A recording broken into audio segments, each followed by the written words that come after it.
¿Alguna vez te has preguntado por qué te importa tanto la opinión ajena? Es como si prestáramos demasiada atención a cosas que no deberían tenerla.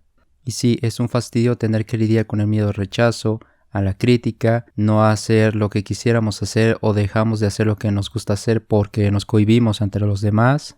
Y por un momento dices, ojalá supiera cómo mandar todo al y dejar de prestar importancia a las cosas que en teoría no deberían tenerla. Y valga la redundancia, en nuestra primera reseña me gustaría opinar acerca de el libro titulado El sutil arte de que te importe un del autor Mark Manson. Primero que nada me gustaría presentarme. Soy Jesús y en esta pequeña sección de podcast pues pretendo dar opiniones, reseñas y complementar algunas ideas sobre libros en general. Igualmente, si es posible, que este sea un espacio para el desarrollo del pensamiento crítico y un foro para abrir el debate con los temas tratados. Sin más por añadir, comencemos. Desde el momento en el que leí la portada, un título un tanto agresivo pero que a la vez cumplía con el propósito de llamar la atención y sugerir el tema del libro, en El sutil arte de que te importe un el autor ya nos vendía la idea de un escrito sobre vale como normalmente le llamamos en México. Y creo que de entrada es un enorme acierto. Desde la portada nos cuestionamos.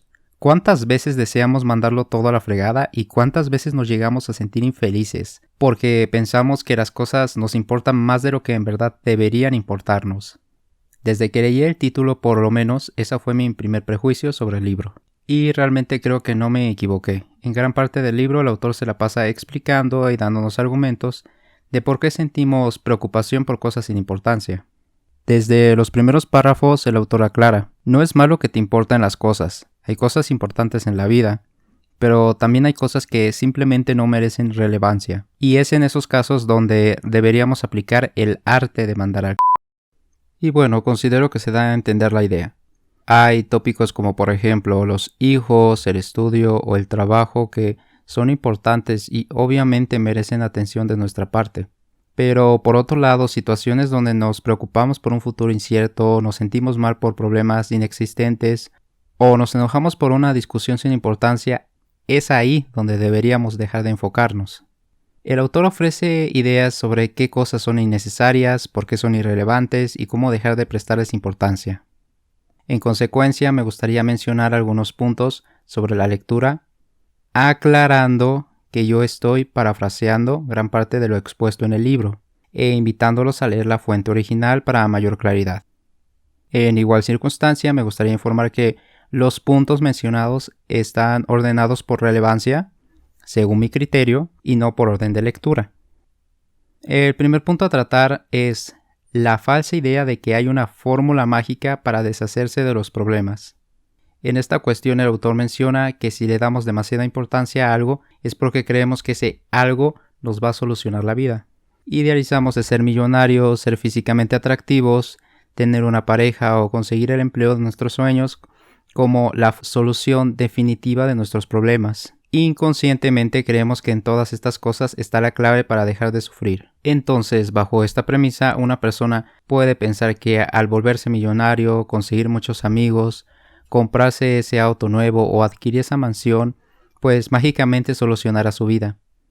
Pero no es así.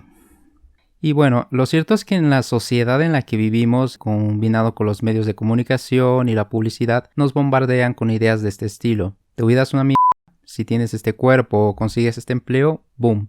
Por arte de magia tu vida se ordenará y dejarás de tener problemas. La cruel realidad es que efectivamente no hay una fórmula mágica para obtener la felicidad, y estar preocupados por conseguirla a través de adquirir bienes innecesarios no hace más que preocuparte y llenarte de ansiedad.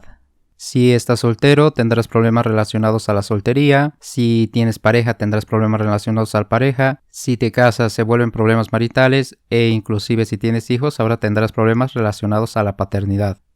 Los ricos tienen problemas de ricos, los pobres tienen problemas de pobres. No hay una fórmula mágica para deshacerse de los problemas. Siempre van a existir. La idea clave dentro del punto de la lectura es, yo personalmente considero relevante la de aceptar los problemas en vez de huir de ellos. Y concluye con la siguiente reflexión.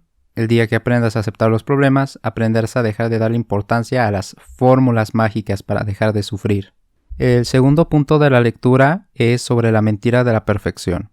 Y es que constantemente nos venden la idea de una vida perfecta, que es posible llegar al máximo potencial en todos los aspectos de nuestra existencia, que es posible llegar a una vida sin ningún tipo de carencia. Y bueno, la perfección es una ilusión y es algo que el autor explica a lo largo de la lectura, sobre todo a través de vivencias y casos reales. A través de este tópico, el autor nos ofrece un consejo muy interesante para dejar atrás el perfeccionismo. Nunca hay que medirnos con la vara más alta. Dicho de otro modo, y explicado con mis propias palabras, apostar por realizar las cosas de forma competente, pero no perfecta. O se hace, como yo lo entendí, hacer que las cosas con el mínimo grado de utilidad, adecuación y que cumplan con su propósito, mas no apostar por algo carente de defectos porque eso es imposible.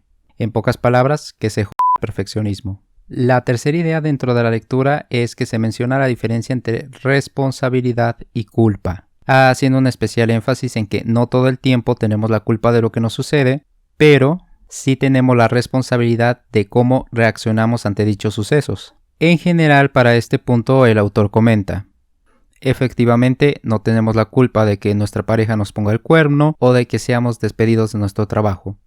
Tampoco somos causantes del fallecimiento de un ser querido y quizás nosotros no provocamos aquel accidente automovilístico en el que nos involucramos. Pero sí tenemos la responsabilidad de no martirizarnos cada que llegue una catástrofe a nuestra vida. Desde mi punto personal, considero que es complejo y difícil no sentirse mal o desdichado por acontecimientos traumantes. Sin embargo, y pese al dolor o el sufrimiento generado por cualquiera sea el siniestro que nos suceda, nosotros debemos responsabilizarnos, no paralizarnos y salir adelante pese al sufrimiento. Por otro lado, el autor hace énfasis en la importancia de no cargar con responsabilidades ajenas, y con esta idea no se pretende fomentar el egoísmo ni el individualismo, sino que cada que ofrezcas tu ayuda a alguien más, no lo hagas por creer que es tu responsabilidad hacerlo, sino porque nace de tu propia voluntad hacerlo. Temas como la inseguridad de tu pareja o la envidia de tu, entre comillas, mejor amiga hacia ti no son responsabilidad tuya y no tienes por qué atormentarte ni perder energía pensando en por qué esa persona actúa contra ti, dado que eso sería prácticamente cargar con los problemas de los demás y tampoco sería lo correcto. Y bueno, llegando al punto número 4, me gustaría hacer esta mención que es la necesidad de tener etiquetas. En este punto de la lectura se nos explica cómo, de forma inconsciente, llegamos a autocolocarnos etiquetas que, lejos de ayudarnos, nos atan e impiden ser felices, puesto que pasamos nuestra vida preocupados por mantener nuestras máscaras sociales ante los demás. En términos simples, nos preocupamos porque deseamos ser alguien para los demás. Ilustrando este punto, una mujer que se ha puesto a sí misma la etiqueta de esposa perfecta gasta totalmente su energía en demostrarle a la sociedad que ella es la esposa perfecta, no se permite a sí misma hacer nada que el arquetipo de esposa perfecta no haría y busca concretamente recibir la aprobación de los demás. Una mujer con la etiqueta de esposa perfecta será capaz inclusive de soportar un marido violento o verse envuelta en una relación tóxica, todo por mantener su posición como esposa perfecta, lo cual terminará por generar insatisfacción y sufrimiento innecesario. El autor concluye con la idea que es necesario despojarse de las etiquetas y dejar de tratar de pretender ser alguien para los demás. Muchas veces las etiquetas se convierten en zonas de confort que nos impiden abrirnos paso a nuevas posibilidades. Ya para el quinto punto de la lectura se toca el tema de la honestidad. En el libro se postula la idea que desde siempre se nos ha enseñado a decir y decirnos a nosotros mismos mentiras piadosas, a maquillar la realidad porque se considera ruda a una persona que habla con honestidad. Después se salta a la conclusión de que al no poder soportar la verdad nos hacemos intolerantes. Profundizando un poco en esto, al haber aprendido a vivir en un mundo de mentiras, nos volvemos menos resilientes y con baja tolerancia al fracaso y a la crítica, lo cual hace que en consecuencia nos dé más miedo la opinión ajena, además de que, enlazándolo con el tema principal del libro, gastamos mucha energía en mentirnos a nosotros mismos y en huir de la verdad. Concluyendo este punto, entre más pronto aprendamos a tolerar la honestidad, más pronto nos empezará a valer un c*** la opinión ajena, el famoso ¿qué dirán? Un tip que ofrece el autor es saber que eres honesto contigo mismo entre más incómoda sea la respuesta. Y finalmente, para el último punto de la lectura, el autor hace una reflexión sobre la muerte. Básicamente nos invita a pensar, nada es eterno. Hay cosas en las cuales no vale la pena gastar el poco y limitado tiempo que tenemos en esta vida, invitando al lector a meditar sobre la muerte y dejar de lado la falsa idea de que todo es inmortal. De esta forma podríamos discernir entre lo que es importante y digno de nuestra atención y aquello que simplemente nos debería valer un carajo.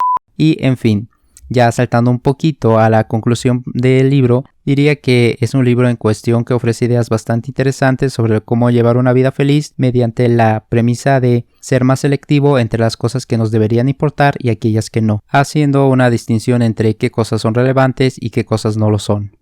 Básicamente el arte de saber mandar al Lo cierto es que esta idea de dejar de preocuparse por lo irrelevante y mostrarnos una larga lista de cosas irrelevantes nos da la premisa para empezar a tirar de nuestra mente todas aquellas cosas que simplemente no aportan nada útil. A su vez, al leerlo, en lo personal me transmitió algunos tips para empezar a liberarme de esa ansiedad que me provoca el sobrevalorar lo innecesario. Me atrevo a decir que es de esas lecturas que forman parte del catálogo de filosofía pesimista, donde se nos enseña a aceptar el sufrimiento, a aceptar los problemas de la vida, dejar de pretender que vivimos en un mundo ideal y que está más bien enfocada en enseñar sobre resiliencia y a tolerar las dificultades en vez de huir de ellas. Pensamientos que van contra la típica idea de la autoayuda, donde siempre hay que ser felices y positivos. En lo personal no me gusta dar unas calificaciones o ponderaciones porque no soy de la idea de que algo pueda ser evaluado con un número, sino que simplemente me gusta decir si recomiendo o no recomiendo algo, si algo cumple o no cumple con su objetivo. En lo personal recomiendo la lectura, es agradable y con ideas que si se entienden y se saben aplicar de forma concreta